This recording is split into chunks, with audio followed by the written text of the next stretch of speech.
ಸಖತ್ ಖಾರ ಬಣ್ಣ ಮತ್ತು ರುಚಿ ಆಚಿ ಚಿಲ್ಲಿ ಪೌಡರ್. ಇನ್ನು ಕೆಎನ್ ರಾಜಣ್ಣ ಸಚಿವ ಸಂಪುಟಕ್ಕೆ ಮರು ಸೇರ್ಪಡೆ ವಿಚಾರಕ್ಕೆ ಸಂಬಂಧಪಟ್ಟಂತೆ ರಾಜಣ್ಣರನ್ನ ಸೇರಿಸಿಕೊಳ್ಳೋ ಬಗ್ಗೆ ಹೈಕಮಾಂಡ್ ತೀರ್ಮಾನ ಮಾಡುತ್ತೆ ಅನ್ನೋದನ್ನ ಸಿಎಂ ಹೇಳಿದ್ದಾರೆ. ಸಂಪುಟಕ್ಕೆ ಸೇರಿಸಿಕೊಳ್ಳೋದು ಹೈಕಮಾಂಡ್ ತೀರ್ಮಾನ ಮಾಡುತ್ತೆ ಅಂತ ವಿಧಾನಸೌಧದಲ್ಲಿ ಮುಖ್ಯಮಂತ್ರಿಗಳು ಮಾತಾಡೋದು.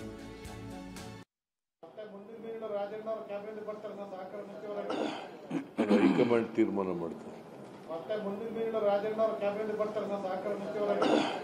ಹೈಕಮಾಂಡ್ ತೀರ್ಮಾನ ಮಾಡ್ತಾರೆ.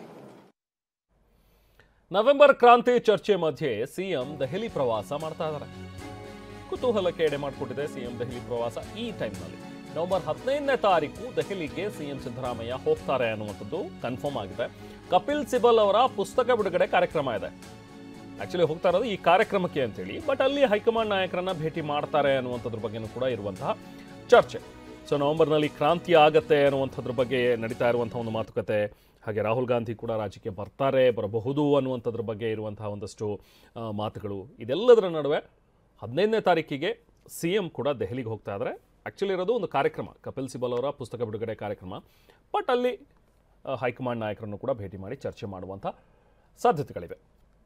ಹೆಚ್ಚಿನ ಮಾಹಿತಿ ನಾವು ಪ್ರತಿನಿಧಿ ಪ್ರಮೋದ್ ನೀಡ್ತಾರೆ. ಪ್ರಮೋದ್, ಈಗ ರಾಜಣ್ಣ ಅವರು ಹೇಳಿರುವಂಥ ಒಂದು ಮಾತುಗಳು ರಾಜಕೀಯ ಸ್ಥಿತ್ಯಂತರ ಆಗತ್ತೆ ಅನ್ನುವಂಥದ್ದನ್ನು ಹೇಳಿದ್ರು ಅವರು. ಅಂದರೆ ಸಿಎಂ ಬದಲಾವಣೆ ಅನ್ನುವಂಥದ್ರ ಬಗ್ಗೆ ಖಾಲಿ ಆದರೆ ಅಲ್ವೇನ್ರಿ ಕೂರೋದು ಬೇರೆಯವರು ಅನ್ನುವಂಥದ್ದನ್ನು ಕೂಡ ಹೇಳಿದ್ದಾರೆ.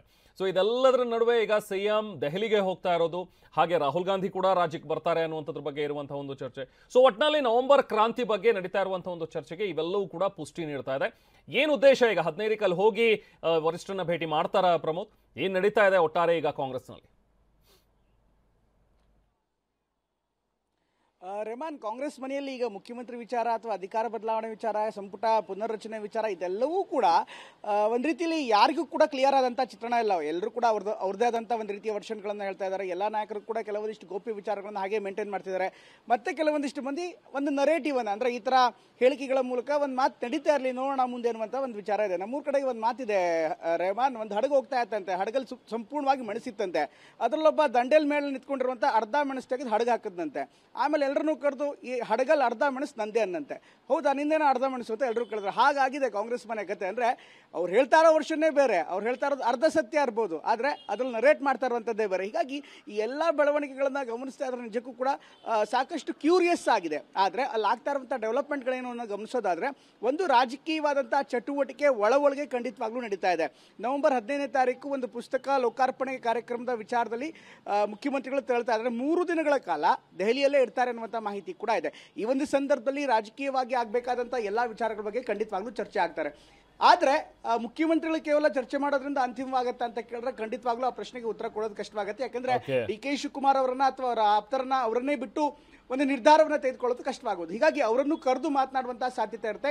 ಈ ಒಂದು 3 ದಿನಗಳ ಭೇಟಿಯಲ್ಲಿ ಸಂಪುಟ ವಿಸ್ತರಣೆ ಇರ್ಬೋದು, KPCC ವಿಚಾರ ಇರ್ಬೋದು, ಅಥವಾ ಅವರಿಗೆ ಬೇಕಾದಂಥ ಎಲ್ಲ ವಿಚಾರಗಳನ್ನು ಕೂಡ ಖಂಡಿತವಾಗ್ಲೂ ಮುಖ್ಯಮಂತ್ರಿಗಳು ಚರ್ಚೆ ಮಾಡ್ತಾರೆ. ಅಟ್ ದ ಸೇಮ್ ಟೈಮ್ ಒಂದಿಷ್ಟು ಮಾಹಿತಿಗಳ ಪ್ರಕಾರ, ಒಂದಿಷ್ಟು ಮೂಲಗಳ ಪ್ರಕಾರ ಡಿ.ಕೆ. ಶಿವಕುಮಾರ್ ಸಹ ಹೋಗ್ತಾರೆ ದೆಹಲಿಗೆ ಅನ್ನುವಂಥ ಮಾಹಿತಿ ಇದೆ. ಆದರೆ ಯಾವಾಗ ಹೋಗ್ತಾರೆ? ಚುನಾವಣೆ ಮುಗಿದ್ಮೇಲೆ ಹೋಗ್ತಾರೆ, ಅಂದರೆ ಬಿಹಾರ್ ಚುನಾವಣೆ ಮುಗಿದ್ಮೇಲೆ ಹೋಗ್ತಾರೆ, ಅದಕ್ಕಿಂತ ಪೂರ್ವದಲ್ಲಿ ಹೋಗ್ತಾರಾ? ಇದ್ರ ಬಗ್ಗೆ ಇನ್ನಷ್ಟು ಕ್ಲಾರಿಟಿ ಬರಬೇಕಾಗಿದೆ. ಹೀಗಾಗಿ ಮುಖ್ಯಮಂತ್ರಿಗಳ ಪ್ರವಾಸದ ಮೂಲಕ ಒಂದು ನವೆಂಬರ್ ಕ್ರಾಂತಿಯ ವಿಚಾರ ಏನಿತ್ತು, ನವೆಂಬರ್ ಕ್ರಾಂತಿ ಖಂಡಿತವಾಗ್ಲೂ ನವೆಂಬರ್ ಅಲ್ಲೇ ನಡೀತಾ ಅನ್ನೋ ಒಂದು ಪ್ರಶ್ನೆ ಇದೆ ಆ ಕ್ರಾಂತಿ. ಹೀಗಾಗಿ ಡಿಸೆಂಬರ್ನಲ್ಲೋ ಮಾರ್ಚ್ನಲ್ಲೋ ನಡೆಯುವಂತಹ ಕ್ರಾಂತಿಗೆ ನವೆಂಬರ್ನಲ್ಲಿ ಮುನ್ನುಡಿ ಬರೆಯುವಂತಹ ಸಾಧ್ಯತೆ ಇದೆ ರೆಹಮಾನ್.